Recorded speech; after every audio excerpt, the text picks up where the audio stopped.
حضور سرکار آپ کا انتظار کر رہے ہیں، کھانا ٹھنڈا ہوا جاتا ہے۔ اف، مجھے خیال نہیں رہا، سرکار سے عرض کرنا میرا انتظار نہ کرے، میں پھر کھا لوں گا، اس وقت مجھے کچھ ایسی بھوک نہیں، اور آئندہ نسلوں کو زیر بار احسان کریں گے، یعنی احسان کی بوجھ تلے دبائیں گے۔ یہی نوجوان ہیں جو قوم کی کشتی کو خدا کی مدد پر بھروسہ کر کے خطرات سے بچاتے اور سائل مراد یعنی منزل مقصود تک پہنچاتے ہیں۔ زندگی اور موت کا لا ینحل مسئلہ یعنی حل نہ ہونے والا مسئلہ، اب اتنا ہی انہوں نے لکھا تھا۔ پھر دستک کیا ہے؟ سرکار کہتے ہیں کہ اگر آپ تھوڑی دیر میں کھائیں گے تو ہم بھی اسی وقت کھائیں گے، مگر کھانا ٹھنڈا ہو کے بالکل خراب ہو جائے گا۔ اچھا بھائی، لو ابھی آیا۔ یہ کہہ کے میں کھانے کے لیے جاتا ہوں، سب سے معذرت کرتا ہوں۔ میزبان نہایت اخلاق سے فرماتے ہیں، چہرے پر تھکن معلوم ہوتی ہے، کیا بہت لکھ ڈالا؟ دیکھو، میں تم سے کہتا تھا نا کہ شہر میں ایسی فرصت اور خاموشی کہاں،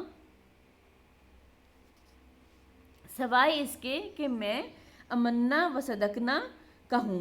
امنا و صدقنا ہوتا ہے قبول کرنا، تسلیم کرنا۔ لفظی معنی ہے کہ ہم ایمان لائے اور ہم نے تصدیق کی۔ اور کیا کہہ سکتا تھا؟ اب کھانے پر اصرار ہوتا ہے، جس چیز سے مجھے رغبت نہیں یعنی شوق نہیں، پسند نہیں، وہی کھلائی جاتی ہے۔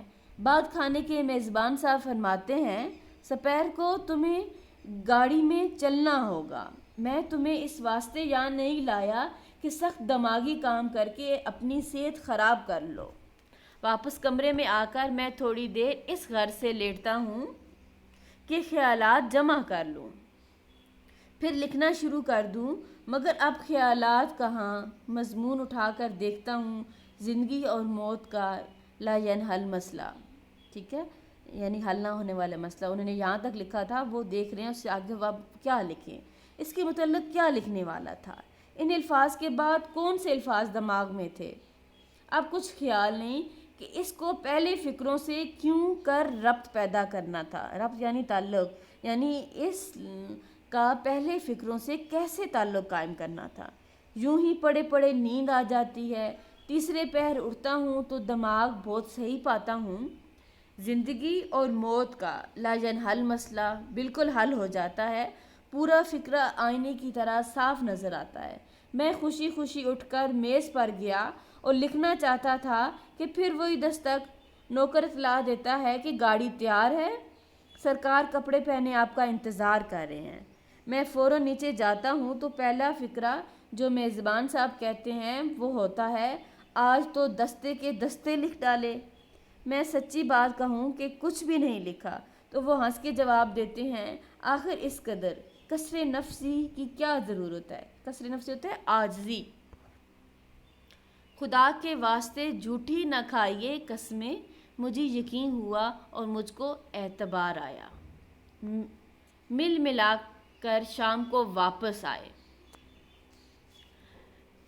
کھانے کے بعد باتیں ہوتی ہیں۔ سونے کے وقت اپنا دن بھر کا کام دیکھتا ہوں تو ایک صفحے سے زیادہ نہیں، وہ بھی بے ربط و بے سلسلہ، یعنی اس میں کوئی ربط نہیں ہے، کوئی سلسلہ نہیں ہے، یعنی ترتیب سے کام نہیں ہے۔ غصے اور رنج میں آ کر اسے پھاڑ دیتا ہوں اور دوسرے روز اپنے میزبان کو ناراض کر کے اپنے گھر واپس چلا جاتا ہوں۔ میں ناشکرا اور احسان فراموش، احسان فراموش ہوتا ہے احسان بھولنے والا، کہا جاؤں گا مگر میں مجبور ہوں، اس عزیز اور مہربان دوست کو بھی چھوڑ دوں گا۔ میں نے ذرا تفصیل سے ان کا حال بیان کیا ہے، مگر یہ خیال نہ کرنا کہ یہی ان احباب کی فہرست ختم ہو گئی ہے، یہی ان احباب دوست کی فہرست ختم ہو گئی ہے جن سے میں رخصت طلب کر سکتا ہوں، ٹھیک ہے، یعنی جن کو چھوڑ کے جا سکتا ہوں۔ نہیں، ابھی بہت سے باقی ہیں۔ مثلاً ایک صاحب ہیں جو مجھ سے کبھی نہیں ملتے، مگر جب آتے ہیں میں ان کا مطلب سمجھ جاتا ہوں۔